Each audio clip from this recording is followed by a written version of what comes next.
Hello guys, எல்லாரும் எப்படி இருக்கீங்க?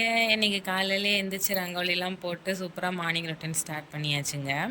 இன்னைக்கு என்னன்னு பார்த்தீங்கன்னா, இந்த வாடகை வீடுனால ஒரு பிரச்சனை தாங்க. நல்ல வீடாக கிடைக்கணும், ரெண்ட் ரீசனபிளாக இருக்கணும், தண்ணி வசதி இருக்கணும்.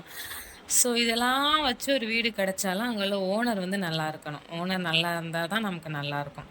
நான் இது வரைக்கும் 2 ஹவுஸ் ஓனர் கிட்ட வந்து வீடு எடுத்துட்டு இருந்திருக்கோம். 2 பேருமே தங்கமானவங்க. எனக்கு எந்த பிரச்சனையும் இல்ல. சின்ன சின்னதா சொல்லுவாங்க. அதெல்லாம் அக்செப்ட் பண்ணிக்கிற மாதிரி இருக்கும். எல்லாருமே தான் வீடு நீட்டா இருக்கணும்னு நினைப்பாங்க. ஸோ அதெல்லாம் அக்செப்ட் பண்ணிக்கிறது தான்.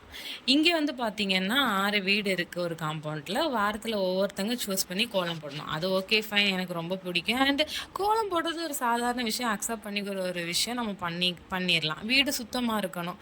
எல்லாருமே அப்படிதான் நினைப்பாங்க. பட் என்னன்னா, ஏதாவது ஒரு விசேஷ நாள் வந்துச்சுன்னா, ஒவ்வொருத்தங்க சூஸ் பண்ணி சாணி வச்சு மொழுவணுங்க இங்க. ஸோ அதுக்கு வந்து மாடு வச்சிருக்க வீடு பார்த்தீங்கன்னா, இப்போலாம் ரேரு. ஸோ அத கண்டுபிடிச்சு அவங்கள்ட்ட 4 மணிக்கே சாணி எடுத்துட்டு வந்து டிமாண்ட் அதிகமா இருக்கும். அதில ஏதோ பொடியெல்லாம் மிக்ஸ் பண்ணி நம்ம வந்து சாணி வச்சு மொழுவணும். சில விஷயங்கள் வந்து அக்செப்ட் பண்ணிக்க முடியலங்க. நீட்டா வச்சுக்கணும், கோலம் போடுறது அதெல்லாம் ஓகே. பட் இதெல்லாம் நம்ம ஏன் பண்ணணும்? அதுவும் நமக்கு பழக்கம். ஒவ்வொரு ஊர்ல உள்ளவங்க ஒவ்வொரு மாரி இருப்பாங்க.